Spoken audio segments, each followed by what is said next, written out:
Aujourd'hui, je vais vous faire une courte introduction en DevOps. Donc, ça va être une introduction assez généraliste, assez théorique. Il n'y aura pas beaucoup de technique, il n'y aura pas de ligne de code ou quoi que ce soit. Ce sera une explication sur les grands principes du DevOps, sur l'organisationnel, comment mettre en place une transformation DevOps pour que ça fonctionne du mieux possible. Je commence par me présenter. Donc, je m'appelle Guillaume Rémy, je suis consultant et formateur en DevOps. Donc, je suis consultant pour mettre en place les transformations DevOps dans les entreprises de A à Z, donc de l'analyse, de l'audit initial jusqu'à la mise en place des solutions et le développement. Et à côté de ça, je suis également formateur, principalement pour des formations DevOps, que ce soit du DevOps généraliste ou sur divers outils comme Ansible, Jenkins ou GitLab, pour ceux qui connaissent, et Docker également. Alors, on va commencer par voir comment va se dérouler cette présentation. Donc, il y aura 5. Après, bien sûr, une définition. Il faut bien commencer par une définition. Qu'est-ce que le DevOps? Parce qu'on voit un peu à toutes les sauces et il faut un peu recadrer ça aussi. On va voir les 3 grands principes du DevOps, comment l'appliquer, autour de quels principes s'orchestre le DevOps. On verra ensuite les 5 piliers du DevOps, donc les 5 piliers qui permettent de quantifier et d'évaluer la qualité des transformations DevOps. On verra ensuite les pièges à éviter, parce que ça c'est assez important, c'est bien de se lancer dans une transformation DevOps, mais si on n'évite pas les pièges, au final ça crée plus de mal que de bien. Et dernier point, on verra un peu la CI/CD. Donc, ce qu'on appelle CI/CD, c'est l'intégration et le déploiement continu. Je vous rassure, il n'y aura pas beaucoup de technique, ce sera juste une présentation assez généraliste avec une petite démonstration à la fin. Du coup, on va commencer par la définition. Alors, qu'est-ce que le DevOps? Le terme DevOps est apparu en 2007, donc ça commence à faire un petit moment, déjà plus de 10 ans. Il est apparu aux États-Unis et il a été créé par Patrick Roy et Andrew Schaeffer. Donc, c'est les deux grandes figures initiatrices du DevOps. Alors, il n'y a pas que eux, je ne vais pas mentionner tout le monde. J'ai mentionné aussi Jane Kim et Jess Humble, qui sont des figures aussi importantes parce qu'ils ont été auteurs de plusieurs livres sur le thème du DevOps. Mais il y en a d'autres. C'est pas qu'ils sont pas importants, les autres que je mentionne pas, c'est que je peux pas mentionner tout le monde. Mais il y a plusieurs figures comme ça qui ont marqué le monde du DevOps, qui ont établi des documents, qui ont rédigé des livres assez importants et qui sont référents, qui font vraiment référence. Et selon Wikipédia, si on commence à prendre la définition Wikipédia, c'est pas forcément idéal de prendre une définition Wikipédia, mais c'est fait pour avoir la version la plus succincte qu'on peut utiliser pour définir le DevOps, parce que sinon on peut aller très loin dans le détail. La définition Wikipédia, c'est le DevOps est un mouvement en ingénierie informatique et une pratique technique visant à l'unification du développement logiciel et de l'administration des infrastructures informatiques, notamment l'administration système. Donc, ça veut dire quoi? Ça veut dire que le DevOps, ça vise à prendre les développeurs, les opérationnels et les unifier ensemble pour qu'ils travaillent de façon cohérente et en collaboration complète. On peut résumer tout simplement en disant ça. Après cette définition, il faut voir dans la réalité qu'est-ce que ça va impliquer comme modification et comme action à effectuer dans son infrastructure. Ah, on me dit que le son est très mauvais. Vous m'entendez bien quand même ou on a des problèmes de son? Je laisse juste quelques secondes pour que les gens disent si le son est bon ou pas. Ok, bon, bah, très bien. Donc, qu'est-ce que ça implique, cette définition DevOps? Qu'est-ce que ça implique dans la transformation qu'il faut faire en entreprise? Alors, premièrement, il va falloir accélérer la livraison des projets informatiques. Pourquoi? Parce qu'il ne faut pas oublier qu'un projet informatique, ce n'est pas pour faire juste joli, c'est pour satisfaire les besoins d'un client, normalement. Quel que soit le client, qu'il soit interne ou externe, c'est pour satisfaire le besoin d'un client. Donc, il faut accélérer la livraison pour que dès qu'un nouveau besoin apparaît chez le client, dès qu'on veut faire des corrections, des améliorations, proposer de nouvelles fonctionnalités, ça puisse arriver le plus vite possible auprès du client. Ensuite, il faut, du coup, comme je l'ai déjà dit, satisfaire les besoins du client, ça doit être au cœur des actions qu'on effectue. Il faut aussi implanter une culture de collaboration, autant entre les équipes de l'entreprise qu'entre les entreprises, pour collaborer au mieux possible et améliorer la qualité des projets informatiques. Je l'expliquerai après, mais il faut passer de l'organisation fonctionnelle à une organisation orientée marché. Vous rassurez-vous, j'ai un slide après qui explique ce que c'est. Et il faut gérer aussi plus efficacement les tâches non planifiées. Alors, qu'est-ce que les tâches non planifiées? Les tâches non planifiées, c'est tout simplement les tâches qui n'ont pas été prévues dans les tâches de travail. Ça va être les correctifs à la volée de bugs en production, ça va être des choses qui n'ont pas été prévues, mais qu'il faut faire à côté. Ça implique de mettre en place le DevOps, ça va impliquer notamment, pour le dernier point, de gérer efficacement les tâches qui sont non planifiées, comme la résolution de bugs en production directement, ce qu'on appelle les bricolages informatiques qu'on peut faire pour corriger des problèmes.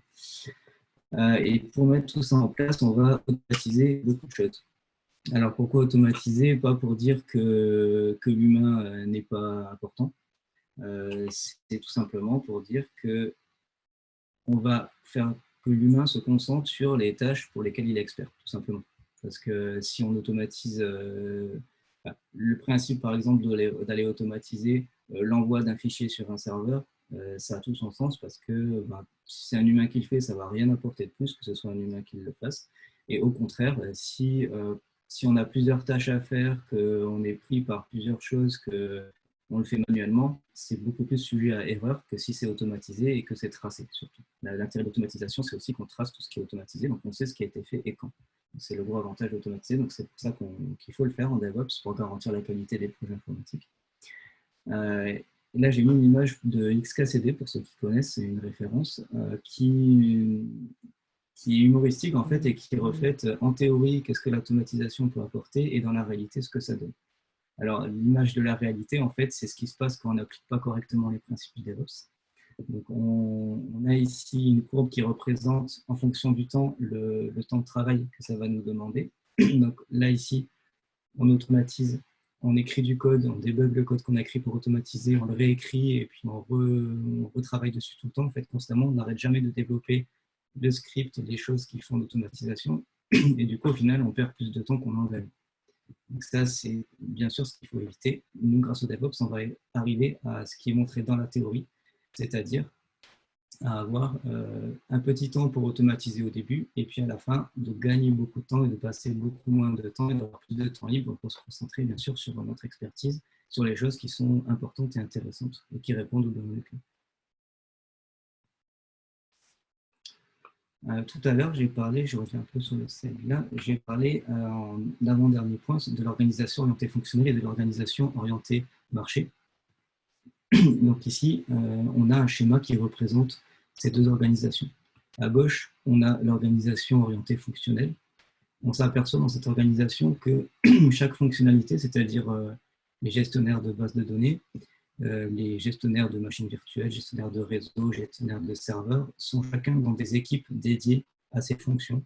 Et on est dans ce qu'on appelle des silos. Donc à chaque fois qu'un développeur d'un certain projet veut accéder à une base de données, il faut qu'il y ait quelque chose qui passe par l'équipe de base de données. Donc ça, c'est une contrainte. C'est quelque chose qui était, avant le DevOps, qui se faisait beaucoup. On s'est aperçu que ce n'était pas du tout efficace parce que quand un développeur a besoin de quelque chose, il crée un ticket, il fait une demande, ça passe dans tous les flux, dans le labyrinthe qui est représenté ici, dans les différentes équipes. Le base de données a besoin de quelque chose au niveau du réseau, il va demander quelque chose à l'équipe réseau s'aperçoit qu'en fait, pour que ça marche, il faut une machine virtuelle, ils vont demander à l'équipe des machines virtuelles, etc. Donc ça fait beaucoup d'allers-retours et au final, ça arrive à l'utilisateur sans qu'on sache ce qui s'est passé entre les deux. Donc ça, c'est très grave parce qu'on a quelque chose qui arrive à l'utilisateur et on n'a aucune trace de ce qui s'est réellement passé entre les deux. Donc c'est pour ça qu'on va mettre plutôt en place une organisation de type marché, comme on voit ici. Donc pourquoi marché? C'est comme un marché, on a comme des stands avec des services qui sont proposés et les équipes produits qui développent les différents produits visibles par les utilisateurs finaux vont aller, comme au marché, utiliser des services internes qui sont proposés pour aller faire ce qu'ils ont besoin de faire, tout simplement. Typiquement, une équipe produit qui a besoin d'une application web va utiliser la plateforme de services interne pour demander une machine sur laquelle ils pourront déployer leur site web. Et tout ça sera automatisé le plus possible. Et ce sera une plateforme en tant que service. Ils vont se connecter sur quelque chose d'interne et ils vont eux-mêmes s'attribuer des serveurs, des services aux besoins. Donc ça, c'est vraiment cette organisation-là qu'il faut privilégier et c'est vers ça qu'il faut aller.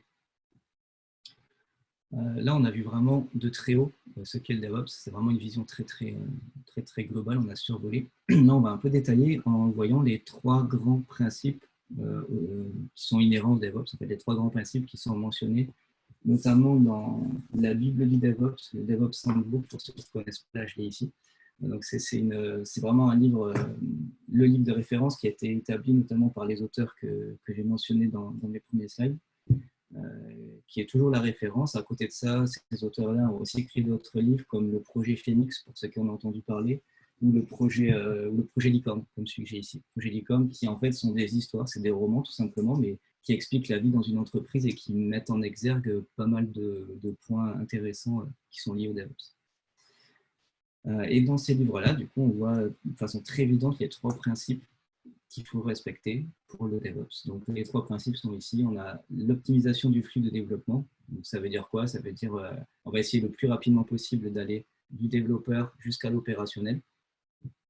Pourquoi? Parce que, comme je l'ai dit tout à l'heure, il faut délivrer de la valeur ajoutée à l'utilisateur final et le plus vite possible.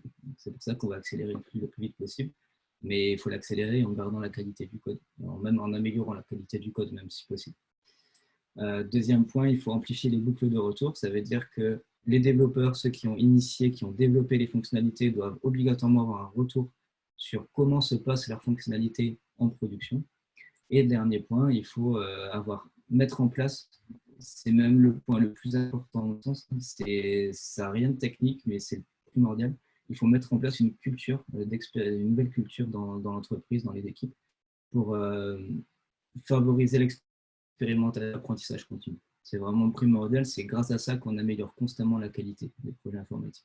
C'est représenté par les petites boucles qu'on voit ici. Il y a un grand aspect humain aussi dans le DevOps. Justement, il ne faut pas se contenter de parler que des intégrations, déploiement continu et du technique. Il y a un grand aspect organisationnel et humain. C'est pour ça que j'en parle beaucoup aujourd'hui. Maintenant, on va détailler chacun des trois principes pour un peu voir comment on peut le mettre en place et ce que ça implique pour que ce soit moins flou que ce que je vous ai dit à l'instant. Donc, le premier principe, le flux rapide, donc aller rapidement du développeur jusqu'à l'opérationnel. On voit ici ce que ça implique. Donc, il va falloir réduire le volume des tâches de travail.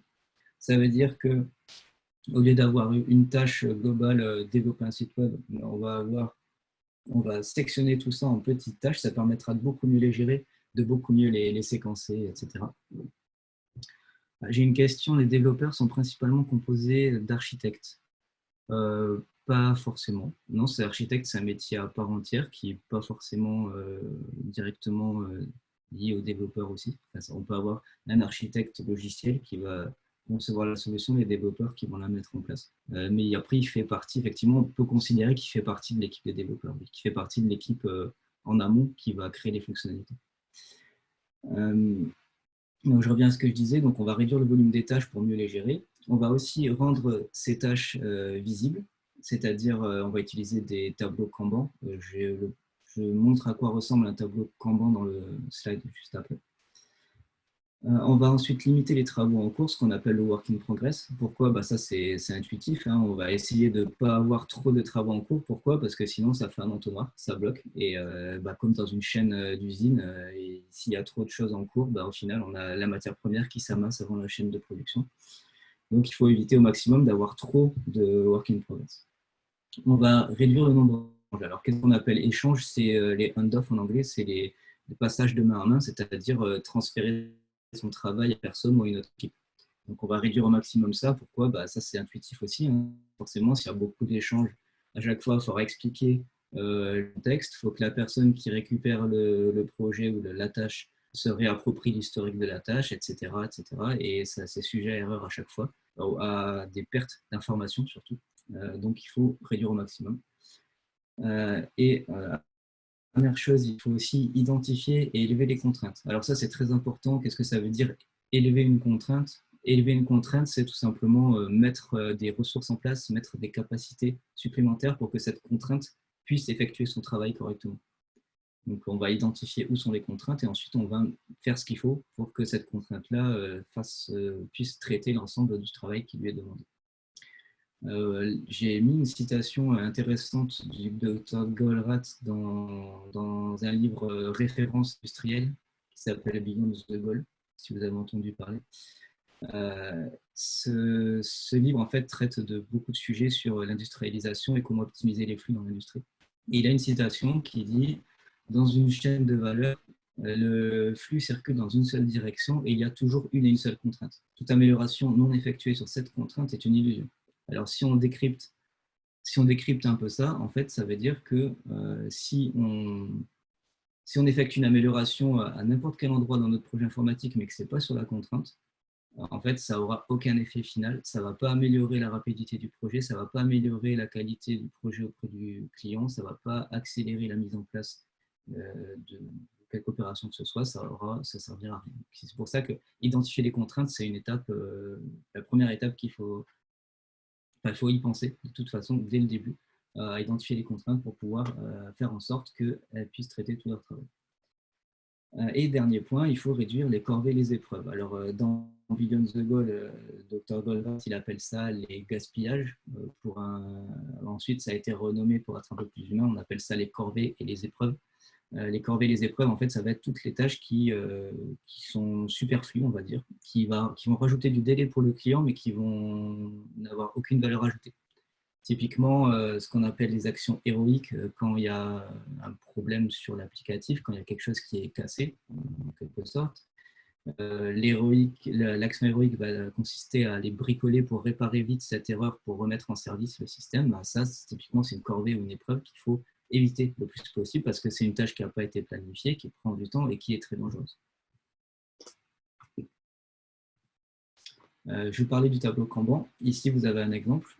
Alors, le tableau Kanban, ici, c'est un simplifié. Alors, pour ceux qui connaissent, Jira est un outil extrêmement utilisé en informatique pour gérer les projets.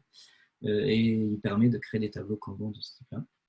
Donc, dans un tableau Kanban, on va toujours trouver au moins 3 colonnes. La colonne des tâches qui sont en attente, sur lesquelles on n'a pas encore commencé à travailler, les tâches sur lesquelles on est en train de travailler et les tâches terminées. Là, en plus, on a une colonne story. Alors, pour ceux qui connaissent les méthodes agiles, d'ailleurs, je n'ai pas mentionné, mais le DevOps, on peut le voir en partie comme une application de la méthode agile à l'industrie informatique. On applique la méthode agile grâce aux techniques DevOps. On peut le voir comme ça, c'est en partie ce que ça fait. Et du coup, dans les stories, on retrouve la définition des stories au sens agile du terme. En tant que telle personne, j'ai besoin de telle fonctionnalité sur tel produit. Donc, c'est vraiment la dénomination agile qu'on retrouve ici.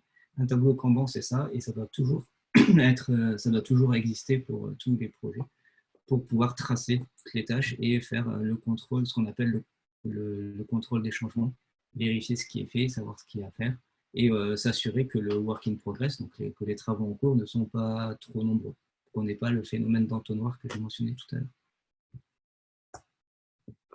Alors, pour finir sur ce premier principe, je voulais vous parler des évolutions des contraintes en DevOps. Là, tout ce que j'ai mentionné avant, en fait, c'est applicable. On verra que, en fait, tout ce qu'on explique là, c'est quelque chose qui a été depuis longtemps mis en place dans l'industrie, dans les chaînes de production très industrielles en fait. Le DevOps, la particularité du DevOps, c'est que c'est une application avec quelques modifications de ces principes-là au projet informatique, en fait, à l'informatique. C'est pour ça qu'on parle de rendre le travail visible, parce que dans une chaîne industrielle, le travail est déjà visible, il suffit de regarder l'entrepôt, on voit ce qui est fait, ce qui est en attente. Dans l'informatique, ce n'est pas le cas, donc c'est pour ça qu'on fait un tableau Kanban pour rendre le travail visible. Mais en fait, c'est vraiment une transposition de ce qui est fait dans les chaînes industrielles au projet informatique. Et donc du coup, en DevOps, dans le monde informatique, les types de contraintes qu'on va devoir élever, dans notre cas, donc les contraintes qu'on va identifier et essayer de traiter, il y en a 4 principales. Le plus souvent, ça va être la création d'environnement, le déploiement de code, l'exécution des tests et l'architecture monolithique. Alors, je vais expliquer un petit peu. Donc, la contrainte de création d'environnement, c'est quoi? Tout simplement, quand un projet veut déployer, veut traiter, veut tout simplement effectuer ses tâches de développement et tester ces choses, il a besoin d'environnement pour les tester. Il faut que l'application soit quelque part pour qu'il puisse la visualiser, la tester. Donc, la création d'environnement, c'est une contrainte parce que c'est vraiment un pilier, un point central. Et du coup, il faut faire en sorte que les développeurs, les projets puissent créer des environnements à la demande. Donc là, on me demande justement un exemple concret de notion de contrainte. Ben, c'est ça, en fait, un exemple concret, la création d'environnement. Donc, c'est une contrainte, la création d'environnement, puisqu'on en a toujours besoin. Ensuite, on a le déploiement de code. C'est une contrainte aussi parce que bah, forcément, vous vous en doutez, hein, que dans tout projet informatique, le code, c'est bien de le créer, mais à un moment, il faut le déployer quelque part pour qu'il soit visible par les utilisateurs finaux. Donc, le déploiement de code, ça fait partie des contraintes. Donc, pour ça, on va déployer de façon automatisée et accessible à chaque développeur. On va aller déployer notre code. Donc, la notion d'accessibilité est importante. Pourquoi? Parce qu'il ne faut pas qu'on ait un phénomène d'entonnoir sur l'équipe opérationnelle. Donc, si un développeur développe la fonctionnalité et veut l'emmener jusqu'à la production, il ne faut pas qu'il ait besoin de l'équipe opérationnelle pour le faire. Il faut qu'il puisse, grâce à l'automatisation, juste cliquer sur un bouton et déclencher, grâce à ça, la mise en production automatique. Ensuite, troisième chose, troisième contrainte qu'on peut voir, c'est l'exécution des tests. Donc, l'exécution des tests, pourquoi? Parce que c'est une contrainte, parce qu'il faut assurer la qualité de son code. Hein, c'est pas tout. C'est pas tout d'avoir un code qui se déploie vite. Il faut qu'il soit qualitatif, il faut qu'il soit de qualité, il faut qu'il n'y ait pas de bug, il faut qu'il n'y ait pas de problème, il ne faut pas qu'il fasse tomber les serveurs en production, par exemple. Donc, l'exécution des tests, c'est une contrainte qu'on va résoudre en automatisant le plus possible. Et dernière contrainte, l'architecture monolithique. Alors ça, c'est plus abstrait pour ceux qui ne sont pas dans la technique, dans l'informatique. Ce qu'on appelle une architecture monolithique, c'est une application quelconque, mais qui est comme un gros bloc. En fait, chaque morceau dépend des autres. On a juste un gros bloc qu'on va poser à un endroit, le lancer à un endroit et espérer que ça marche. Et c'est tout. Donc, historiquement, on faisait les applications comme ça. Depuis bien 10-15 ans maintenant, ça se fait de moins en moins.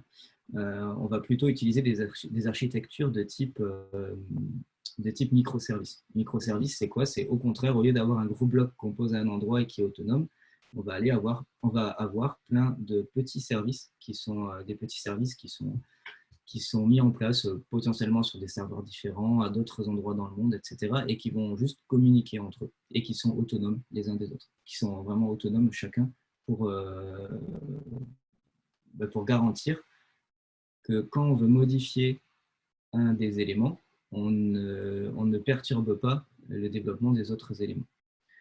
Concrètement, quand un développeur a besoin d'effectuer une tâche sur le projet, si on a une architecture monolithique qui va effectuer sa tâche de développement sur le projet qui est un gros bloc, sauf que ça va être très compliqué, voire des fois impossible, de déterminer quel est l'impact de sa modification sur le reste du code.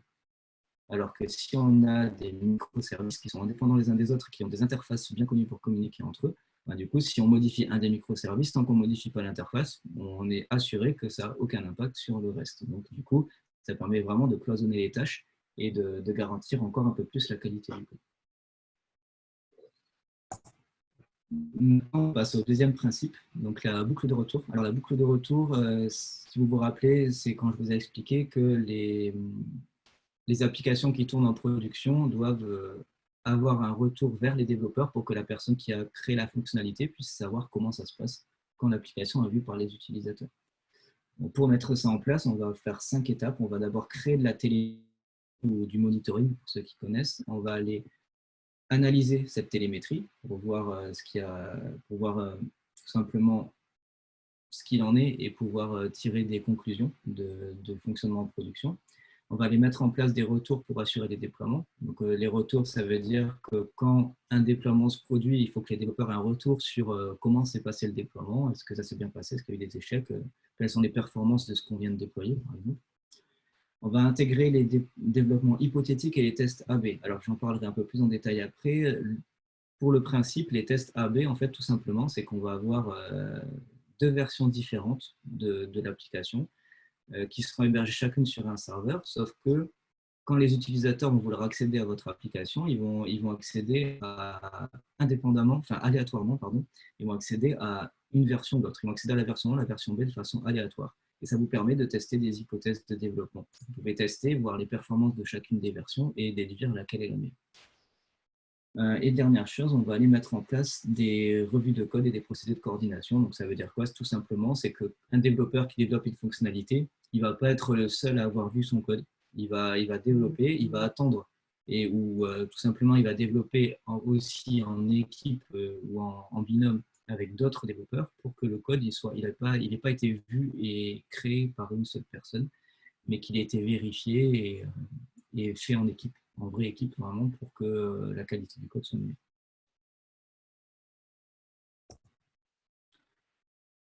Ensuite, pour la création de la télémétrie, du coup, on va détailler chacune des parties. Donc, pour créer la télémétrie, il faut que l'infrastructure soit centralisée, c'est-à-dire que tout ce qui est, je sais pas, par exemple, performance de l'application, tout ce qui est log, donc les traces de ce qui se passe dans l'application, il faut que ce soit centralisé, tout envoyé vers un seul endroit. C'est primordial si on veut observer correctement ce qui se passe.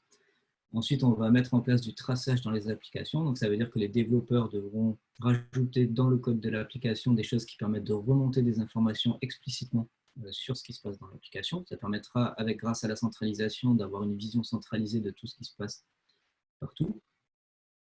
Ensuite, on va aller utiliser la télémétrie pour guider la résolution des problèmes. On verra comment on fait après. On va intégrer la création de métriques dans les tâches quotidiennes. Donc ça, c'est important. C'est pas, en fait, le projet informatique, ça va pas être alors, on va faire une application web, du coup, on va créer ça comme métrique. On veut relever le temps de chargement des pages, on veut relever le nombre d'utilisateurs, par exemple, et puis c'est tout. Et puis ensuite, on oublie la télémétrie. Donc, c'est dans les tâches quotidiennes à chaque fois, très régulièrement, il faut y repenser à la télémétrie, il faut les faire évoluer. Et du coup, il faut surtout s'adapter à ce qui se passe dans la réalité. Il faut s'adapter à ce qu'on voit du comportement en production de l'application. Et dernière chose, on va créer un service en libre accès pour la consultation de la télémétrie. Ça, c'est pareil, c'est l'aspect visibilité. Il faut que les développeurs qui aient créé la fonctionnalité aient l'accès pour pouvoir consulter exactement, grâce à la télémétrie, ce qui se passe sur leur application en production.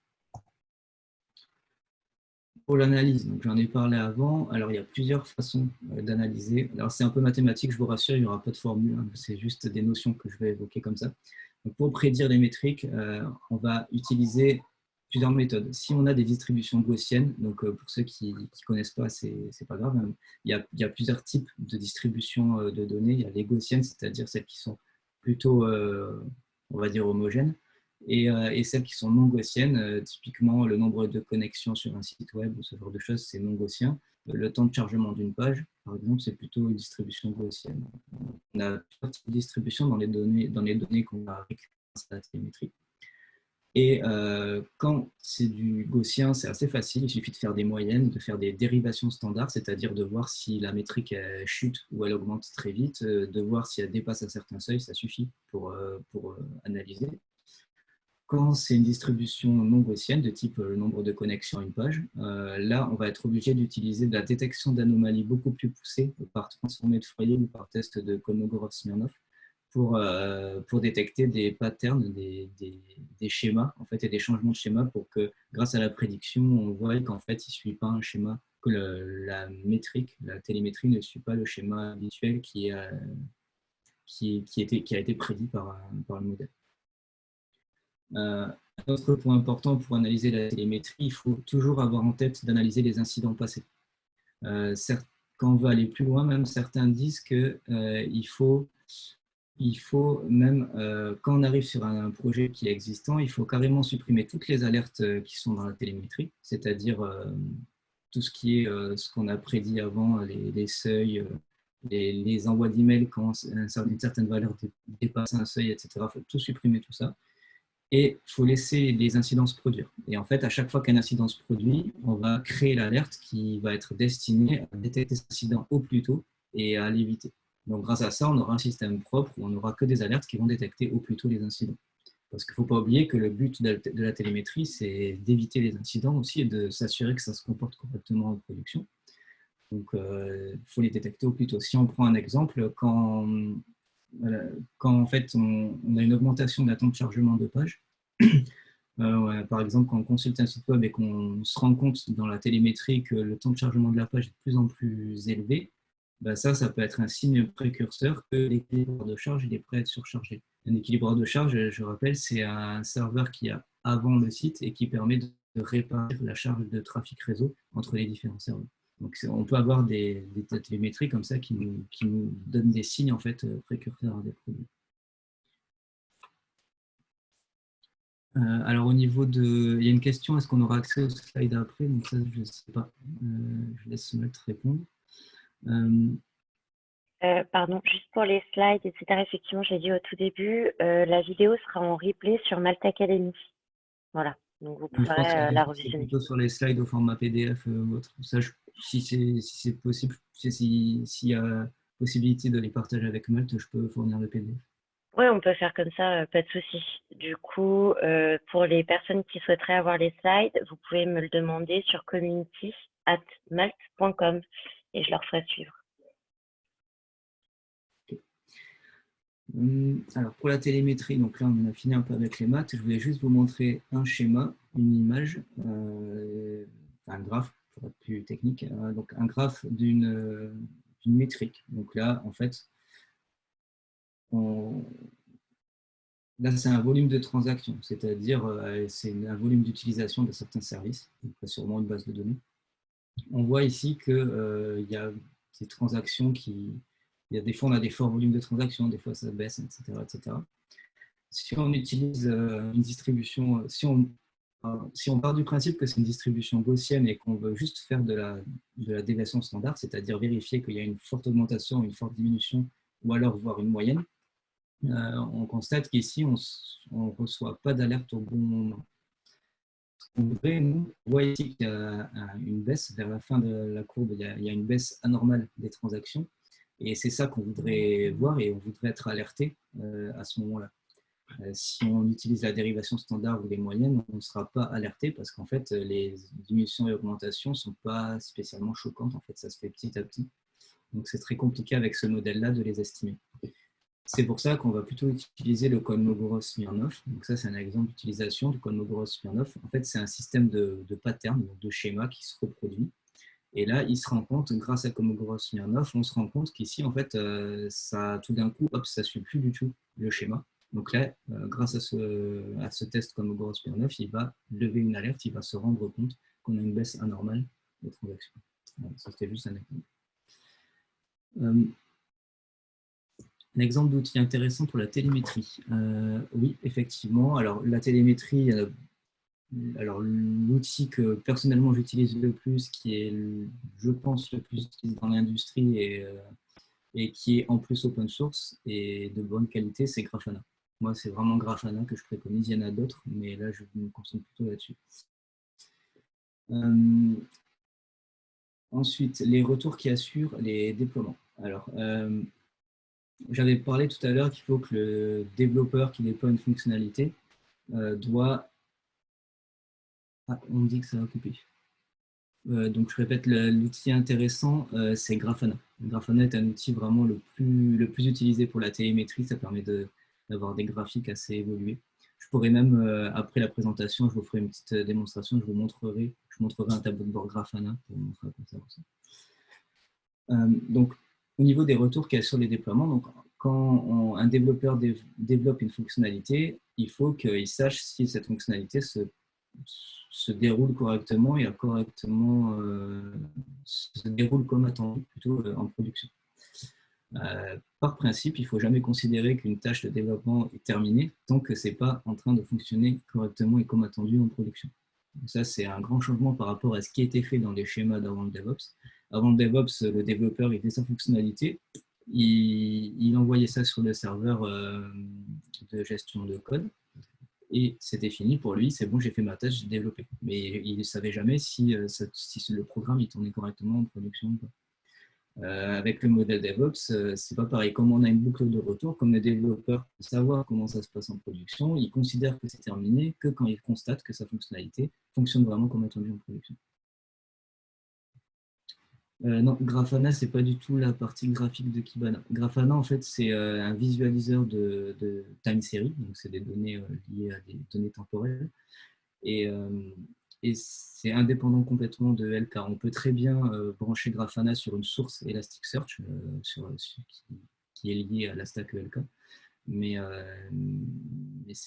on a Kibana qui permet aussi de créer des graphiques par rapport à des données Elasticsearch. Donc, c'est deux outils de visualiseurs indépendants. Kibana et Grafana, c'est deux visualiseurs indépendants.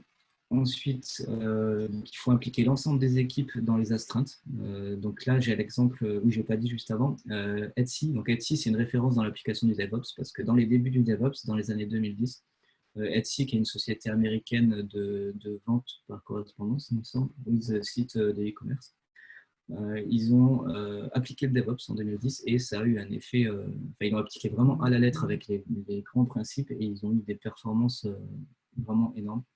Donc, ils sont souvent mentionnés en tant qu'exemple. Donc, Etsy avait effectivement a été une des premières entreprises à mettre en place ce principe-là de ne pas considérer qu'un développement est terminé tant qu'il ne marche pas comme attendu en production. Facebook, quant à eux, ont impliqué l'ensemble des équipes dans les astreintes. C'est-à-dire que quand un site web est en production, si le site web à 2 h du matin se met à ne plus fonctionner, c'est possible que ce soit un développeur qui soit réveillé directement pour prendre en charge ce problème-là. C'est vraiment toute l'équipe projet, du développeur jusqu'à l'opérationnel, qui sont responsables du projet. Ce qu'il faut faire aussi, c'est d'observer la perception des clients face au produit. Parce que c'est bien de voir que la fonctionnalité elle fonctionne comme attendu en production, qu'on n'ait pas de problème en production, mais il faut aussi vérifier que le client, que ça réponde aux attentes du client. Donc pour ça, il y a aussi des enquêtes qui peuvent être faites. On peut appeler des clients, on peut aller constater, faire des études proches du client pour répondre le plus possible à son besoin, parce qu'il ne faut pas oublier que le but d'un projet informatique, c'est de répondre aux besoins d'un client. Ensuite, il faut rendre les développeurs initialement responsables de leur service. Alors, c'est Google qui avait lancé ça en 2013. Ils ont commencé à lancer ça, en fait. Ils se sont dit, pour que les développeurs ils se sentent impliqués dans la production, pour pas qu'ils développent et puis ils envoient ça à l'opérationnel sans s'occuper des environnements et de la mise en service de l'application, on va dire qu'ils se débrouillent tout seuls au début. Donc, ils développent leur projet, ils utilisent les services internes de Google pour monter leur infrastructure, pour créer des serveurs qui vont héberger leur site web, par exemple. Et ils vont mettre tout ça en place, mais tout seul.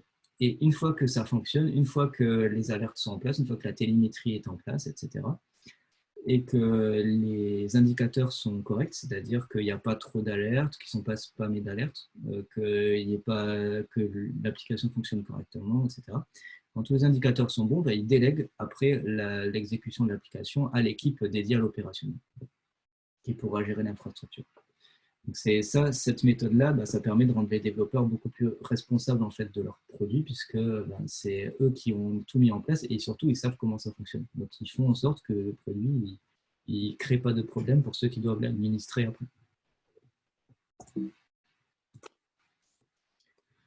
Là, j'avais parlé tout à l'heure des développements hypothétiques et des tests AB. Donc là, je reviens dessus. Donc les tests AB vont servir à tester des hypothèses auprès de clients réels. Donc comme j'avais dit, on a deux versions de notre application sur des serveurs distincts et les clients sont redirigés aléatoirement vers l'un ou l'autre. Donc on peut comme ça tester différentes versions. Il y a un exemple avec Yahoo. En 2010, alors Yahoo Answer, je ne sais pas si vous connaissez, c'était un jeu en fait avec des un jeu de questions-réponses en fait sur Yahoo. Ça marchait très bien, sauf qu'ils se rendaient compte au bout d'un moment qu'il y avait de moins en moins de clients dessus, que ça déclinait un petit peu. Donc, ils ont fait un gros travail de remaniement. Et ils ont mis en place la technique DevOps. Ils ont mis en place notamment le test AB. Donc, le test AB,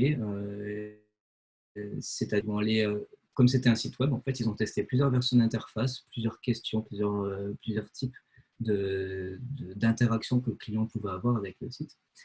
Et grâce à ça, ils avaient des cycles de développement qui sont vraiment été réduits. Avant, ils mettaient 4 semaines à sortir une nouvelle fonctionnalité et après avoir mis tout ça en place et fait des itérations pour avoir les meilleures solutions, ils sont passés à quelques jours de cycle de déploiement. Donc, c'était beaucoup plus concurrentiel parce que dès qu'il y avait un bug à corriger ou une fonctionnalité à rajouter, en quelques jours, c'était fait. Donc, ça répondait beaucoup plus aux besoins du client. Et en résultat, ils ont eu 72% de plus de visites par mois et ils ont doublé le revenu de l'équipe. Donc, on voit vraiment qu'il y a vraiment des chiffres pour attester que ces méthodes-là sont vraiment efficaces et fonctionnent. Alors, au niveau des revues de code, des procédés de coordination, c'était le dernier point que j'avais mentionné quand j'ai parlé du deuxième principe. Donc là, je voulais vous parler une aparté sur le flow GitHub. Donc, pour ceux qui sont un peu développeurs, qui ont déjà entendu parler de GitHub, c'est un site web qui héberge du code source de tout type d'application, mais c'est collaboratif, ouvert, et du coup, ça suit un certain processus pour faire des modifications sur l'applicatif qui est hébergé sur GitHub. Donc, on a ce flux-là qui doit être respecté. Donc, on va commencer, quand on veut faire une modification, un travail sur un des projets, on va commencer à créer une branche, ce qu'on appelle une branche au sens Git. Là, le but, c'est pas de parler de Git, donc je ne vais pas m'attarder dessus. On va créer une branche qui va être dédiée à la fonctionnalité qu'on veut développer. On va travailler sur cette branche-là, donc qui est vraiment indépendante du code. Tant que cette branche-là, elle est de son côté, il n'y aura aucune modification de l'applicatif. Quand le développeur il a besoin d'avoir une revue, c'est-à-dire quand il veut que le responsable du projet ou d'autres personnes ou d'autres développeurs, d'autres contributeurs du projet revoient son code, il va aller créer ce qu'on appelle une pull request, donc une demande pour que sa branche elle soit intégrée, elle soit fusionnée avec l'applicatif principal. Donc, quand la pull request elle a obtenu assez d'approbation et que les revues ont été terminées, bah, du coup, elle peut être fusionnée pour qu'elle soit intégrée dans l'application principale. Et ensuite, par la suite, régulièrement, la branche principale, donc l'applicatif complet, en fait, il est régulièrement redéployé en production. Donc, au niveau des revues de code, il faut se dire qu'il y a quand même des dangers à ces procédés d'approbation, en fait. Parce que si on considère que chaque fois qu'un développeur doit faire une modification dans l'applicatif, il faut qu'il ait 2 ou 3 approbations qui viennent de certaines personnes dans la hiérarchie, en fait, ça va plus ralentir le système et ça va même créer plus de failles, de bugs dans le projet que s'il n'y avait pas ces approbations qui sont requises, en fait. Donc, comme très bon exemple, il y a Nike Capital qui avait perdu 440 milliards de dollars à cause d'un procédé d'approbation, justement, parce qu'en fait, comme les procédés d'approbation étaient soit trop restrictifs ou demandaient l'approbation de personnes qui n'avaient pas les compétences techniques pour correctement revoir le code, ça a été approuvé alors que ça n'aurait pas dû. Et du coup, ils se sont retrouvés avec un gros bug en production qui leur a fait perdre autant d'argent. Donc, dans les faits, après ces analyses, etc., notamment Gene Kim, qui est un des co-auteurs du DevOps Handbook, a discuté avec la personne qui avait été face à ce problème-là. Et la déduction, c'est que plus on renforce le contrôle du changement, donc plus on renforce ces approbations qui sont demandées et ces contrôles, plus la qualité du code diminue en fait au final. C'est un peu contradictoire, mais au final, on se rend compte de ça. Donc, il faut quand même, bien sûr, avoir un certain contrôle, mais avec les bonnes personnes. C'est-à-dire que il faut créer un environnement de confiance déjà, et il ne faut pas demander des approbations sur des personnes qui n'ont pas les compétences ou qui n'ont pas de lieu d'être dans ces demandes d'approbation. Par exemple, il ne faut pas demander des approbations sur le management qui est au niveau supérieur, qui n'est pas du tout technique, et si on rajoute une ligne de code à tel endroit, il va approuver sans savoir en vrai quel sera l'impact sur le code, ou alors d'autres domaines d'activité qui ont une visibilité sur l'application, sur le but, et qui ne vont pas forcément approuver avec justesse. Du coup, ce qu'il faut faire aussi, les erreurs communes qu'on peut rencontrer quand on met en place des procédés de contrôle de changement, ça peut être aussi d'alourdir les formulaires de demande de changement. Je pense à Jira, je vous ai mentionné Jira pour ceux qui connaissent, qui sont un peu développeurs ou qui font du management. Jira, en fait, on crée des tickets dessus pour dire sur tel produit, je fais tel changement, etc., etc. On fait avancer le ticket pour dire c'est fait, c'est en cours, etc. Si on alourdit trop les formulaires qu'on doit remplir de ce type-là pour dire ce qu'on va faire, ce qui va se passer, c'est que les personnes qui font les changements, au final, ils vont se mettre à plus remplir les formulaires ou à les court-circuiter ou à trouver d'autres moyens. Donc, il ne faut pas les alourdir, il faut mettre le minimum nécessaire et pas trop.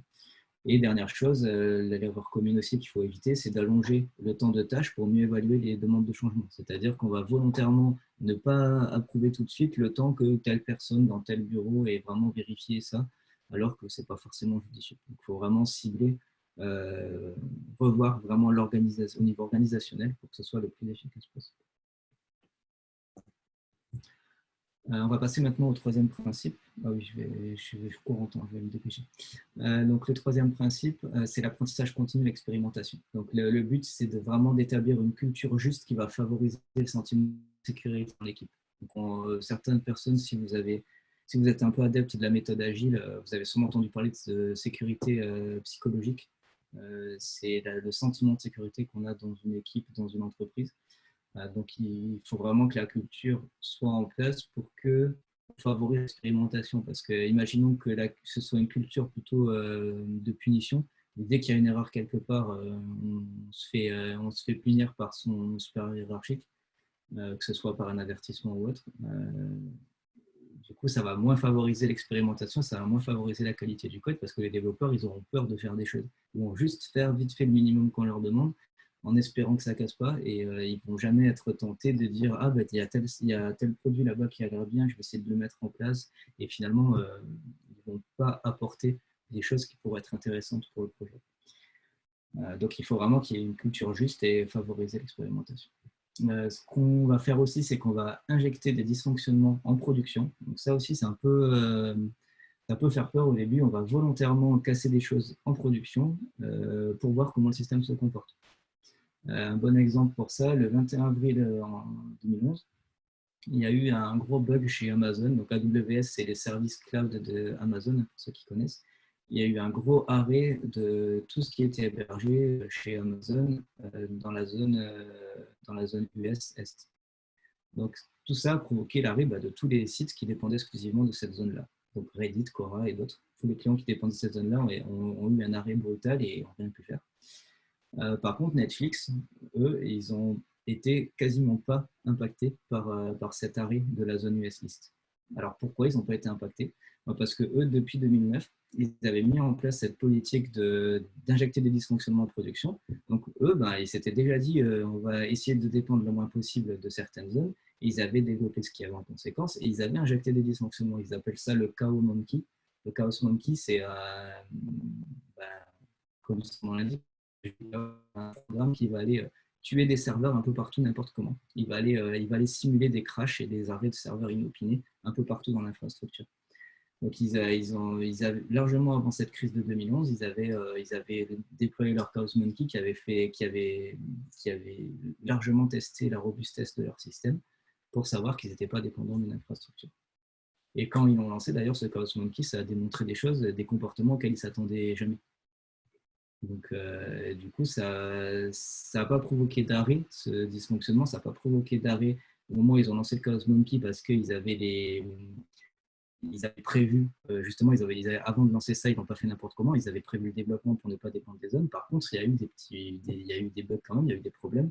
D'ailleurs, des problèmes sur Netflix, c'est pas parce qu'ils ont été juste qu'il n'y a jamais de bugs, mais sur Netflix, vous avez sûrement déjà vu quelques petits bugs qu'il y a. Donc le Chaos Monkey, oui, au début, il a créé certains petits bugs, mais ils les ont corrigés au fur et à mesure. Et du coup, quand il y a eu cette crise de 2011, eux, ils n'ont quasiment pas été impactés, ça ne s'est même pas vu au niveau des clients. Donc c'est pour ça qu'il faut toujours injecter volontairement des dysfonctionnements en production. On va aussi convertir les découvertes locales en amélioration globale. Donc c'est dans l'optique de développer l'apprentissage continu. Donc c'est vraiment, il faut favoriser le partage d'informations. Donc chaque développeur dans les équipes ou opérationnels, dès qu'il découvre des nouvelles choses qui pourraient être intéressantes, il va aller partager ça avec les autres pour transformer ça en amélioration globale. Et dans la même optique, il faut dédier vraiment un temps à l'amélioration. Globalement, dans les tâches à faire quotidiennes, il faut toujours dédier un temps à cette amélioration-là pour diminuer ce qu'on appelle la dette technique. La dette technique, pour ceux qui ne connaissent pas, c'est au fur et à mesure du temps, on met des patchs un petit peu partout pour cacher des choses qui ne vont pas trop, en se disant oui, ça marche comme ça, c'est pas super, mais bon, ça marche comme ça, on verra plus tard. Et au final, on se retrouve avec, quelques années plus tard, avoir toujours ce petit patch-là qui est toujours là et on se le traîne. Et du coup, ça crée des autres problèmes. Ça peut créer d'autres problèmes en chaîne. Donc, cette dette technique, il faut l'éliminer le plus possible. Et l'amélioration continue permet de faire ça. Les 5 piliers. Donc là, je vais les présenter assez vite, c'est déjà 11h47. Alors, les 5 piliers, je ne sais pas si vous avez entendu parler de la méthode CALMS. Donc, un petit jeu de mots, se mettre au calme. En fait, le DevOps, il peut être quantifié assez facilement. On peut estimer la qualité d'une transformation DevOps grâce à la méthodologie CALMS. Donc, CAMS, c'est les acronymes qui veulent dire culture, automatisation, lean, mesure et share. Donc c'est assez explicite. Le seul qui pourrait peut-être pas clair, c'est lean. Lean, c'est dans l'optique, j'avais parlé d'industriel et de chaînes industrielles de fabrication. Le lean, c'est la suppression des gaspillages dans ces chaînes-là. Donc, ce que je disais tout à l'heure quand je parlais d'éliminer les contraintes et les lourdeurs, le lean consiste à faire ça.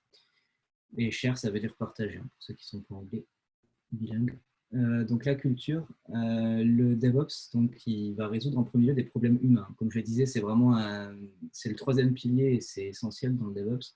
Il y a un aspect humain très important. Il faut favoriser la confiance, il faut favoriser la cohésion d'équipe et la bonne organisation. Donc le DevOps, il va résoudre des problèmes de communication et de responsabilité. Donc l'équipe orientée produit va avoir un but commun et partager un plan commun pour l'atteindre. Donc l'équipe orientée produit va intégrer autant des développeurs que les opérationnels qui vont s'occuper de vérifier que l'infrastructure n'a pas de problème. Pour vérifier l'établissement d'une DevOps, pour vérifier qu'on arrive dans une entreprise, est-ce que le DevOps est en place, on peut se poser quelques questions. Et on va tout de suite voir si le DevOps a été déjà abordé, déjà mis en place par l'entreprise ou pas.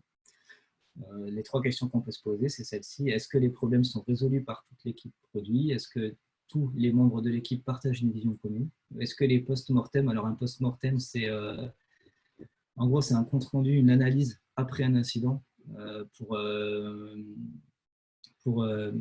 apprendre de l'erreur, justement, et voir ce qui s'est passé et savoir comment l'éviter. Un post-mortem, c'est une explication de ce qui s'est passé, ce qui a été fait pour résoudre le problème. Donc, les post-mortem, est-ce qu'ils sont dirigés vers la résolution des problèmes et non vers la détermination des responsables de l'erreur? C'est ce que je mentionnais tout à l'heure quand je disais qu'il ne faut surtout pas une culture de la punition. Quand il y a un problème, on fait un post-mortem et on ne va pas aller cibler la personne du doigt en disant c'est ta faute, il y a ça qui n'allait pas, t'es nul, peu importe. On va dire il y a ça qui s'est passé, ben, comment ça se fait, d'où ça venait, qu'est-ce qu'il faut faire pour que ça arrive, etc. Les deux. Ça peut être des responsables. J'ai une question, est-ce que c'est responsable en termes de service ou personne physique? Ça va être l'un ou l'autre. Mais là, je pensais plus aux personnes physiques en disant ça. Donc, ça peut s'appliquer au service, effectivement. Je rassure, il n'y a pas que de la théorie. C'est un peu plus long que prévu, mais je vais venir à la pratique. Je vais vite passer sur l'automatisation. Donc, l'automatisation, j'en ai déjà parlé. Ça permet d'automatiser le plus possible les tâches répétitives pour qu'elles soient tracées, visibles et qu'elles améliorent la qualité du code. Ça permet de faire des déploiements pendant les heures ouvrées, au lieu de mandater des développeurs, des opérationnels pour qu'ils mettent en production la nuit pour ne pas perturber les clients. Là, comme c'est automatisé, ça peut se déployer dans la journée. Le Blue-Green Deployment, je ne vais pas m'y attarder parce qu'on n'a plus trop le temps. Et on crée les environnements à la volée. Donc, il y a aussi la partie test dans l'automatisation, pas que le déploiement. Donc, il faut que les tests soient automatisés, qui couvrent une plus grande partie possible du code. C'est-à-dire que c'est bien d'avoir des tests, mais si on a juste un seul test qui vérifie une seule fonction, ça ne nous garantit rien par rapport au reste du code. Donc, il faut vraiment couvrir la plus grande partie possible de l'application et forcément être de type varié aussi. Là, il y a un schéma assez intéressant qui montre justement ce qu'il faut faire et pas faire en termes d'automatisation des tests. Donc, le schéma non idéal de l'automatisation des tests, c'est celui-là, en fait, où on garde un gros nuage de tests manuels et un petit peu d'automatisation. On a fait un peu de tests unitaires, un peu plus d'intégration de tests, et un peu de tests automatisés d'interface graphique. Et beaucoup de tests manuels. Ça, il ne faut surtout pas faire ça parce que du coup, on s'imagine très bien qu'on perd 2 semaines à faire des tests à chaque version et on ne peut pas se le permettre si on déploie une nouvelle version tous les 2 jours. Donc, on va plutôt aller vers cette pyramide, en fait, comme ça, où on a beaucoup de tests unitaires et on décrémente ensuite jusqu'à arriver à un peu de tests automatisés de l'interface graphique et une toute petite session manuelle de tests. Alors, le Lean, donc, ça a été créé par Toyota dans les années 90 pour automatiser les chaînes de production de leur voiture, en l'occurrence. Et donc, ils ont essayé de diminuer les gaspillages. Il y a 7 sources de gaspillage dans les usines. Donc, la surproduction, l'attente, les transports, les étapes inutiles, les stocks, les mouvements inutiles et les corrections et les retouches. Tout ça, chacune peut avoir une assimilation en informatique. Surproduction, ça va être tout ce qu'on a codé dans l'application et qui ne sert pas. L'attente, on a envoyé un email à telle personne parce qu'on attend qu'il crée tel environnement, on ne l'a toujours pas. Voilà, donc on peut tout transposer comme ça à des choses informatiques. Donc on va s'intéresser, nous, à délivrer de la valeur ajoutée au client final. C'est très important, ça, mais je le mentionne tout le temps. Le DevOps, le but du DevOps, c'est de délivrer rapidement et de façon qualitative une valeur ajoutée au client final. Il faut toujours penser qu'on doit répondre aux besoins du client. Et tout ça en minimisant les processus longs, coûteux et qui n'ont pas de valeur ajoutée. Pour ça, on va surveiller deux métriques importantes, ce qu'on appelle le time to market et le MTTR. Donc, le time to market, c'est le temps entre le moment où on a décidé de développer une fonctionnalité et le moment où cette fonctionnalité elle arrive en production.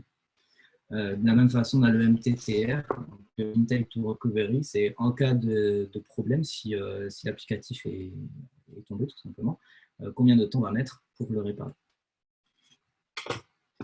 Là, j'ai mis un petit schéma pour une tâche. On peut évaluer le temps de gestion, ce qu'on appelle le lead time d'une tâche. C'est la globalité depuis le moment où on a pensé à développer la tâche jusqu'au moment où elle est terminée.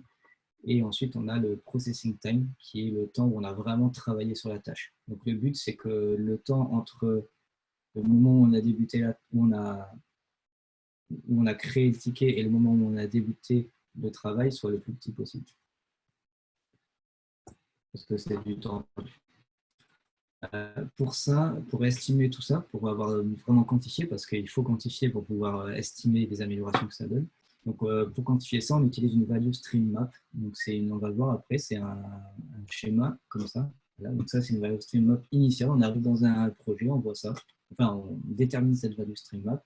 Donc, on voit les différentes étapes qui sont faites pour le développement d'une fonctionnalité. Donc, on va aller mettre une requête sur cette fonctionnalité, on va aller approuver, on va aller la développer, on va aller déployer ce code dans la pré-production, on va aller faire tous les tests de qualité et on va aller après déployer dans la production. Voilà, c'est le processus classique et à chaque fois, on a LT qui correspond au lead time. Donc, comme j'ai dit tout à l'heure, le lead time, je vous rappelle, c'est le lead time, c'est le temps de gestion complet de la tâche, y compris le temps d'attente entre création du ticket et le commencement du travail. Le VA, c'est Value Added Time, donc c'est le temps où on a vraiment travaillé sur la tâche. Et le pourcent CA, c'est le ratio sur quand on a effectué cette tâche, quel pourcentage de travail effectué dans cette tâche-là est vraiment utilisable dans la tâche suivante. Parce qu'il peut y avoir des échecs, bien sûr. Par exemple, dans le développement, c'est le plus facile à comprendre.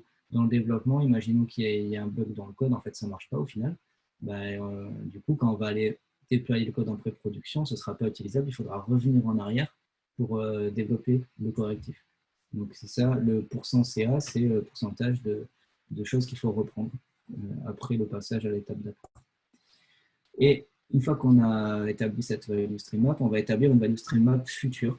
Donc, par rapport à ce qu'on a vu dans l'ancienne, donc le temps perdu sur certaines tâches, ce qu'il faut améliorer ou pas, on va en créer une nouvelle future qui va être travaillée pour être mise en place et qui va nous apporter des améliorations. Donc ici, on voit que les flèches vertes, c'est ce qui nous a permis de gagner du temps.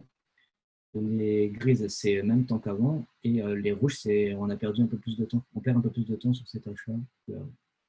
Donc là, typiquement, sur le build run, c'est-à-dire la compilation et le lancement des tests automatisés, c'est un petit peu plus long qu'avant. Mais pourquoi? Tout simplement parce qu'on a mis en place beaucoup plus de tests pour la rendre plus robuste, l'application. Donc forcément, ça met un peu plus longtemps.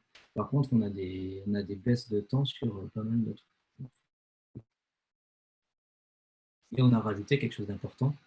Je vous rappelle la boucle de retour pour la télémétrie. On a rajouté ça parce qu'il y en avait pas. Donc, on a des indicateurs, ce qu'on appelle KPI. Vous connaissez bien si vous avez fait un minimum de management ou de méthode agile. Donc, on va vérifier avec des indicateurs pour quantifier tout ça et voir si la méthode, ce que la méthode apporte réellement. Pour générer ces values stream map, alors moi, j'ai une préférence pour Lucidchart, qui est un outil en ligne gratuit pour créer des graphiques. Mais je ne connais pas, à ma connaissance, il n'y a pas d'outil dédié que pour les values stream map et gratuit. Il y en a des payants, mais gratuit, à ma connaissance, il n'y en a pas. Donc moi, j'utilise Lucidchart, qui est un outil générique pour créer des graphiques. Au niveau de la dernière partie de l'acronyme CANS, vous vous rappelez, il y a CANS, le dernier c'était share, le partage, donc là on va en parler. Donc, en fait, la personne qui code l'application doit aussi la livrer et la maintenir en conditions opérationnelles. C'est ça qui est important, c'est que ça responsabilise en plus un peu plus le développeur.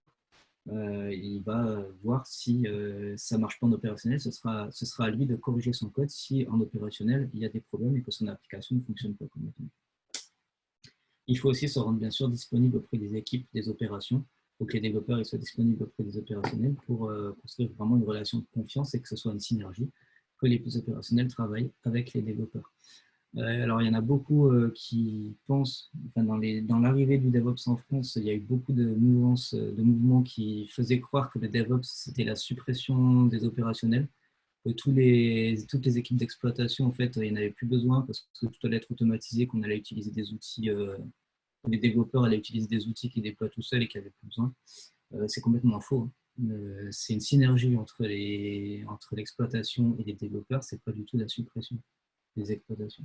Il en faut des opérationnels parce que c'est eux qui créent les plateformes de service, de self-service pour que les développeurs puissent les utiliser. Et c'est eux qui maintiennent, que ce soit dans un environnement cloud ou dans un environnement où les serveurs sont dans l'entreprise, il faut de l'opérationnel pour de l'exploitation pour gérer toute cette infrastructure. Dernière chose, je vais aller un peu plus vite, donc éviter les pièges. Donc, ça, il n'y en a pas pour très longtemps. Alors, c'est bien d'avoir du coup tout ça. On sait maintenant ce qu'il faut faire. On voit un peu les différents principes qu'il faut appliquer pour déployer correctement le DevOps. Mais il y a des pièges, bien sûr, comme dans toute méthodologie qui est un petit peu complexe. Donc là, on a des patterns et des anti-patterns. Les patterns, ça va être les bonnes pratiques qu'il faudra garder en tête, et les anti-patterns, ça va être des contre-exemples ou des pièges qu'il faut éviter. Donc, je rappelle encore une fois, ça fait plusieurs fois que je l'ai dit, mais le DevOps, c'est vraiment le but, c'est d'améliorer la valeur ajoutée pour délivrer la valeur ajoutée au client final. Quels sont les facteurs d'une bonne organisation DevOps? Alors, sur quoi il faut s'appuyer pour prendre garde justement à ce que la transformation DevOps se passe correctement? Il faut vérifier le nombre de produits dans l'organisation. Donc, la loi de Conway dit on a autant de silos que de nombre de produits. C'est-à-dire que si on a trop de produits dans l'organisation, ça va être très, très compliqué d'unifier tout ça, parce qu'on va quand même naturellement se créer des silos. Donc, il faut peut-être regrouper des produits, il faut s'arranger pour peut-être plus cloisonner à certaines parties. Il faut faire attention à ne pas avoir trop de produits qu'on essaie d'unifier en même temps. Chose importante aussi, la portée, la force et l'efficacité du leadership technique. Il faut avoir une vision commune. Je rappelle, il y a une vision et un plan commun dans le DevOps, donc il faut avoir un leadership technique qui établisse des plans communs pour unifier tout ça. L'alignement des pratiques de l'équipe opération informatique avec la chaîne de valeur. Donc il faut que les opérationnels ils soient d'accord, parce que comme j'ai dit tout à l'heure, comme il y a eu des mouvances où le DevOps faisait croire qu'on allait supprimer les opérationnels, il y a un certain nombre d'opérationnels qui sont encore contre le DevOps en pensant que ça va leur enlever leur métier. Donc il faut vraiment faut que les pratiques s'alignent vraiment, il faut que l'équipe d'opération soit dans la chaîne de valeur, il faut qu'elle soit dans la relation de confiance et qu'elle adapte aussi sa façon de travailler aux nouvelles méthodes. Les développeurs doivent adapter leur façon de travailler parce qu'ils font un petit peu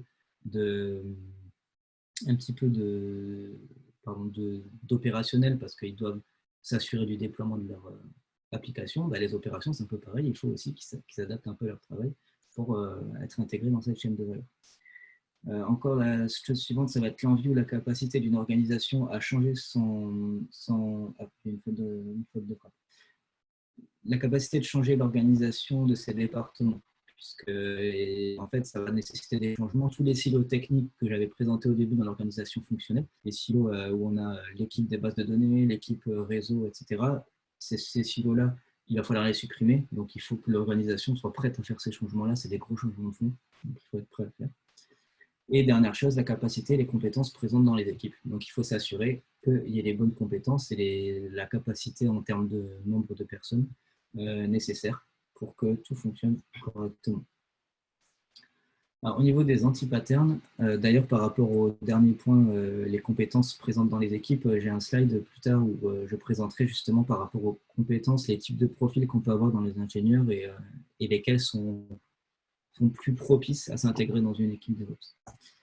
Les anti-patterns. Donc, on a un site web. Donc là, comme on fait, je ne vais pas aller vous le présenter. Normalement, je clique dessus, vous pourrez aller le voir. En fait, ça liste un peu, de façon assez intéressante, tous les anti-patterns, ce qu'il faut éviter, les silos qu'il faut éviter de recréer quand on met en place l'organisation DevOps. Donc là, on voit les 5 qu'il faut éviter. Je vais les présenter un par un. Donc, il faut éviter l'anti-pattern silo dev et silo ops. Donc, en toute logique, ça, c'est ce qu'il y a déjà quand on ne fait rien. On a les devs d'un côté, les ops de l'autre, si on est dans une organisation historique. Ça, c'est ce qu'on veut éviter, bien sûr, pour toutes les raisons que j'ai mentionnées. Alors, il y a beaucoup qui me demandent est-ce qu'il n'y a pas du technique, est-ce qu'il y aura une application, etc. Alors, j'ai prévu, avec discussion avec Malte, de faire des Malte Academy suivantes dans les semaines à venir pour approfondir ces sujets-là et des Malte Academy vraiment techniques et plus avancées sur le DevOps où on rentrera dans tous ces détails de pipeline, de CI/CD, on verra Grafana, on verra Docker, etc. Donc le silo dev, silo ops, il faut l'éviter, vous savez très bien pourquoi. Et ensuite, l'autre anti-pattern à éviter, ça va être le silo DevOps. Parce que c'est bien de mettre du DevOps, mais si on crée un silo unique avec le DevOps, en fait, on se retrouve dans le même problème que les silos de technique avec silo base de données, silo réseau, etc. En fait, le DevOps, les DevOps sont dans leur coin. Ils interagissent un petit peu avec les devs, un petit peu avec les ops, mais on n'a pas de vraie interaction entre dev et ops. Je rappelle que c'est ça qu'il faut, au final, avoir une interaction entre les ops. Anti-pattern suivant à éviter, c'est les ops dans l'équipe de dev. Donc là, on a un opérationnel dans l'équipe de dev. Donc l'opérationnel qui est dans l'équipe de dev, potentiellement, lui, il s'occuperait du coup de créer les pipelines, donc c'est-à-dire de créer les mécanismes de déploiement automatisé, il créerait les infrastructures nécessaires au projet, etc. Alors dans l'idée, c'est pas mal, sauf que on est encore dans un cloisonnement parce que les opérationnels qui sont sur les autres projets, ils n'ont aucune interaction avec les développeurs d'un certain projet. Et du coup, ça crée quand même un cloisonnement. Et même l'opérationnel qui est dans l'équipe de dev, même lui, il risque de se sentir exclu par rapport au reste de l'équipe des ops, de laquelle pourtant il fait partie. Donc, c'est à éviter. Ce qui est possible, donc ça c'est un bon pattern, c'est pas un anti-pattern, c'est un bon pattern, c'est de créer un silo DevOps, mais temporaire. Donc là, en fait, on remarque que ce pattern-là est assez similaire à l'anti-pattern silo DevOps, sauf que là, il est temporaire.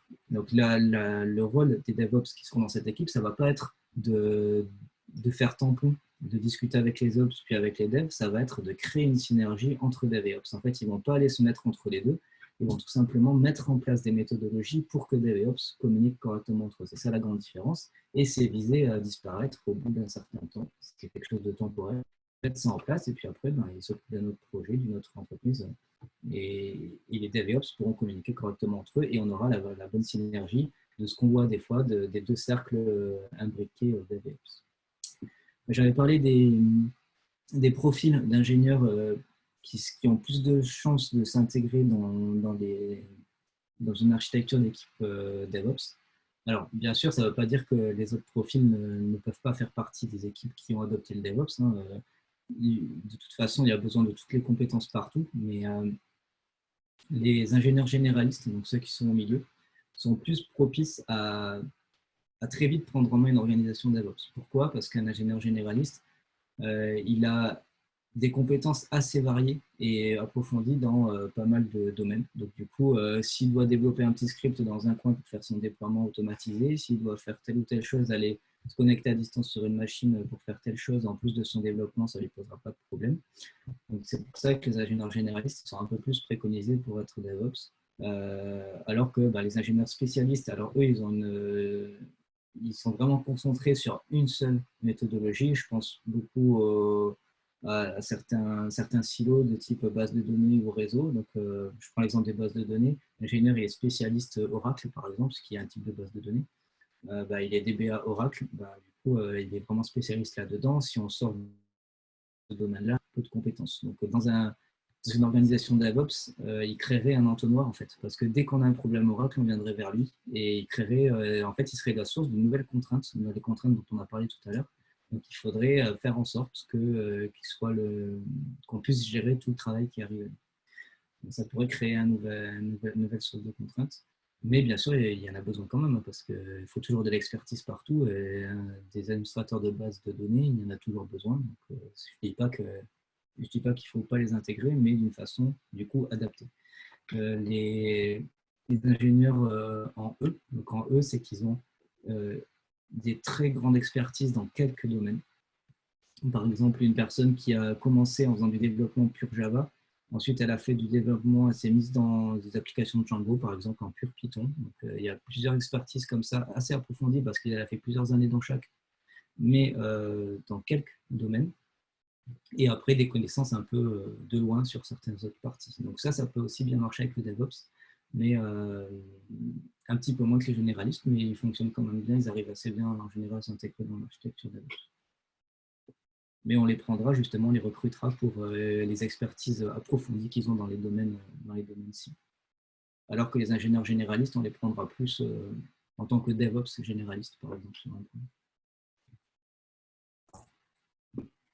Ensuite, je voulais faire un petit aparté sur le DevSecOps. Donc, le DevSecOps, c'est le DevOps élargi à la sécurité. Donc maintenant, en fait, c'est la grande mouvance depuis quelques temps. On en parle beaucoup du DevSecOps. On rajoute la sécurité tout simplement dedans.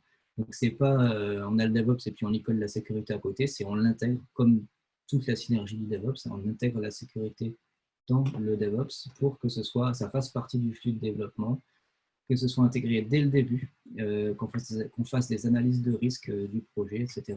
Et qu'on partage cette responsabilité de sécurité parmi tous les membres de l'équipe, pas que un administrateur sécurité ou une personne spécialiste en sécurité qui va faire tout le travail de sécurité dans le projet. Il faut vraiment partager la responsabilité auprès de tout le monde. Voilà. Et, du coup, je vais finir par le CI/CD, donc l'intégration et le déploiement continu. Donc, qu'est-ce que c'est tout simplement? Alors déjà, il faut bien cloisonner CI et CD. Souvent, on fait l'amalgame entre intégration et déploiement continu. L'intégration continue, c'est la partie où on va, de façon automatisée, créer ce qu'on appelle un artefact. Donc, on va créer une version d'application. On ne va pas la déployer, on ne va pas la mettre sur un serveur ou quoi que ce soit. On va juste créer une version de notre application. Donc, on va créer une archive, on va créer quelque chose, dossier, quelque chose, une image Docker, pour ceux qui connaissent Docker. Et ça va être ça, l'intégration continue, ça va être la création de cette partie-là, mais ça ne sera pas déployé en production ou sur quelque savoir que ce soit. C'est pour ça qu'après, on a la partie CD, donc déploiement continu. Donc, le déploiement continu, il va prendre la version d'application qu'on a créée dans l'étape d'avant, que la CI a créée, donc une image Docker, une archive d'application, quoi que ce soit. Il va la prendre et il va aller la déployer cette fois-ci sur le serveur de production, de pré-production ou autre. Ici, alors si vous avez entendu parler de loin du DevOps, vous avez sûrement déjà vu ce schéma-là, qui est la fameuse boucle infinie des DevOps. Donc on peut dire qu'à gauche, il y a Dev, à droite, il y a Ops. On peut la prendre à partir de l'endroit qu'on veut. Je vais prendre à partir du déploiement. Donc on déploie notre application sur le serveur de production, par exemple. Ensuite, ça va être testé. On va le superviser, toujours avec la télémétrie dont j'ai parlé. On va avoir un retour grâce à la fameuse boucle de retour. Et ce retour va nous permettre de planifier des nouveaux développements, des nouvelles actions auprès des développeurs. Les développeurs vont compiler, vont développer l'application. Ensuite, ils vont vérifier la qualité du code. Ils vont aller stocker la nouvelle version grâce au CI que j'ai présenté avant, l'intégration continue. Ils vont déployer ils vont créer une nouvelle version de leur application. Ensuite, grâce à l'infra as code que je ne vais pas développer là, il faudra venir dans les Malt Academy plus tard pour le voir. Grâce à l'infra as code, on va aller automatiquement déployer cette version-là sur les serveurs. Ici, en bas, vous avez un exemple. Alors là, pour ceux qui connaissent, vous avez peut-être reconnu l'apparence de GitLab. On m'a demandé d'ailleurs la différence entre GitLab et GitHub. Alors, dans l'absolu, c'est deux outils qui permettent d'héberger du code. Sauf que GitHub, c'est vraiment axé sur la collaboration open source en étant le plus ouvert possible. GitLab, c'est léger pour héberger des projets potentiellement privés d'entreprise. Mais sinon, le but est le même. Maintenant, GitHub a aussi intégré la notion de DevOps pour faire des déploiements de l'intégration continue, comme GitLab. Donc, par rapport aux fonctionnalités, après, GitLab est un petit peu en avance. GitLab CI permet de faire tout ça, alors que GitHub Actions, qui est l'équivalent, n'a peut-être pas encore toutes les fonctionnalités. Et honnêtement, je ne l'ai pas beaucoup encore utilisé, mais ça ne fait pas longtemps que ça existe. Ici, on a un exemple d'intégration de déploiement continu. Donc, si on s'arrête ici, juste avant le deploy, on a la partie intégration continue. Donc, on va aller avec build job, on va aller compiler l'application. Avec test job, on va tester l'application qui aura été préparée. Code quality, ben, on va vérifier la qualité du code, tout simplement. Ça permet de vérifier que notre code est toujours qualitatif. Il y aura un job s'il n'y a pas assez de qualité. Donc, ça nous permettra de ne pas déployer quelque chose qui n'est pas assez qualitatif. On va aller packager l'application. Donc là, c'est la partie stockage et donc création de notre version d'application. Et après, on a fini avec la CI. Ensuite, on passe au déploiement continu, à la CD. Donc, on va les déployer. Alors là, il y en a deux de déploiement. Vous voyez, il y a staging et prod.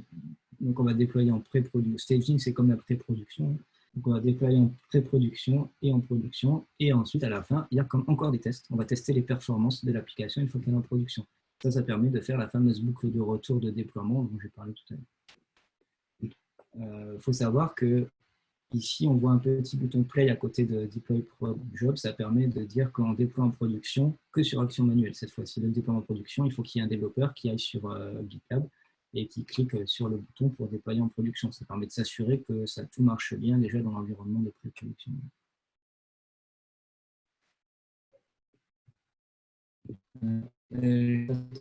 Donc le cycle de développement, donc ça c'est un cycle très basique en fait. C'est du point de vue du développeur en fait. Donc le développeur, quand il a une fonctionnalité à développer, il va la développer. Il va l'envoyer sur un serveur qui héberge le code source, donc GitLab, GitHub ou autre. Ce serveur-là va envoyer ses changements sur un serveur d'intégration continue. Donc ça peut être Jenkins par exemple, ou ça peut être la CI de GitLab, GitLab CI. Ce serveur d'intégration continue va compiler, va tester et va aller sortir en succès ou en échec de ce travail. Et du coup, s'il y a eu un échec, on peut notifier le manager et les développeurs d'un échec de ce déploiement ou de cette construction d'image directement. Donc ça permet d'avoir un retour tout de suite sur ce qui se passe quand un code a été mis sur le serveur.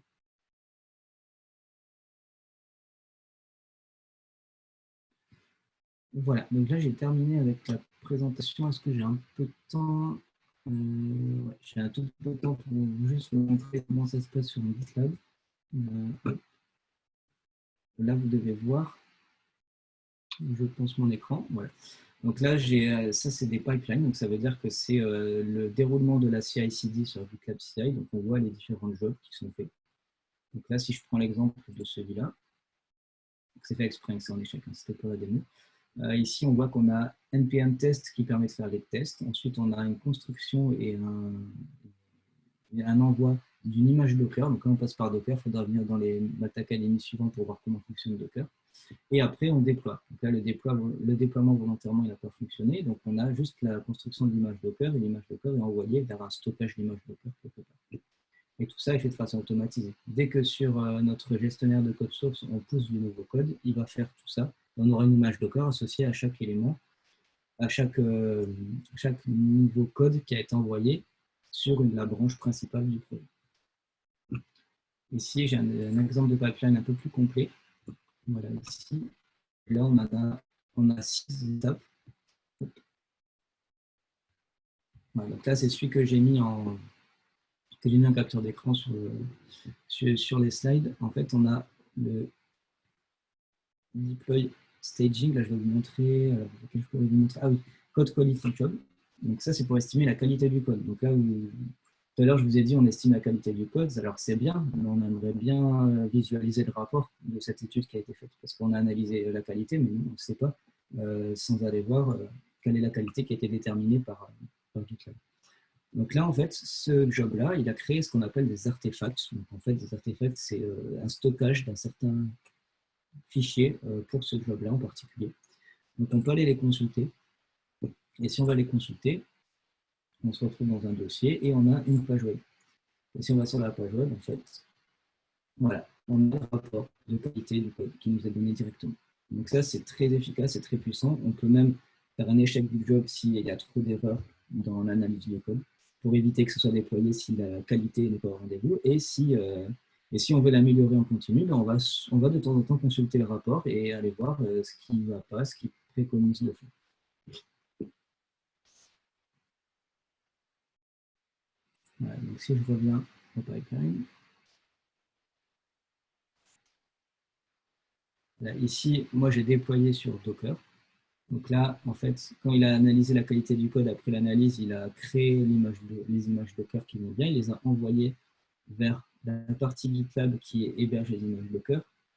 Ce qui est bien, c'est que tout est intégré dans GitLab. En fait, même les images Docker, elles sont stockées dans GitLab. On peut les voir là si on veut consulter. Container enregistré. Et là, on voit nos images Docker qui ont été envoyées. Et ce qui est déployé par la suite, c'est ces images Docker-là qui sont stockées, qui vont être déployées grâce au déploiement continu sur les serveurs. Voilà, j'en ai fini pour cette introduction. Est-ce que vous avez d'autres questions? J'en ai répondu à pas mal au fil de l'eau. Je ne sais pas si vous en avez d'autres. Alors, il y a une dernière question. Un principe de CI paraît un peu contradictoire avec le Gitflow et la notion de branche par développement car l'intégration réelle est de fait repoussée au moment du merge des branches. Alors, non, justement. La CI et CD, donc l'intégration de déploiement continu, il ne faut pas qu'il se fasse sur n'importe quelle branche et n'importe quand, sinon on ne respecte plus du tout la notion de garder une certaine qualité dans le code. Donc, il faut absolument que ce soit quantifié. D'ailleurs, une préconisation DevOps pour que le projet soit qualitatif, c'est d'utiliser ce qu'on appelle le trunk-based development, c'est-à-dire d'avoir une seule branche et unique qui va servir de branche principale de référence. Souvent, c'est la branche master. La branche master va servir de référence et tout ce qui est déploiement, etc., sera fait que quand ça arrivera sur une branche master, ce qui est normal. Après, rien n'interdit de faire de la CI sur d'autres branches pour faire des tests. C'est ce qui se fait très souvent d'ailleurs. En fait, on crée les pipelines, on verra dans les prochains approfondissements, mais quand on crée ces jobs qui sont automatiquement exécutés, on peut faire en sorte que les tests uniquement, par exemple, soient exécutés sur toutes les branches. Comme ça, par défaut, dès qu'on pousse quelque chose sur le serveur, il y aura toujours les tests qui seront faits, quelle que soit la branche. Par contre, le déploiement ne se fera que quand ce sera sur la branche master. Est-ce que vous avez d'autres questions? On va approcher de la fin. De toute façon, j'ai parlé longtemps. Désolé si... Je pense que j'ai répondu aux questions au fil de l'eau. Dites-moi s'il y en a que j'ai raté. Hein. C'est pas que j'ai pas voulu répondre, c'est que je les ai ratés, hein, si je n'ai pas répondu. Parfait, ça a l'air d'être OK. Ok, bah, merci beaucoup. À tous. Eh ben, merci à tous et puis bonne journée, bon week-end à tout le monde. Merci, bon week-end à vous tous. Au revoir. Au revoir.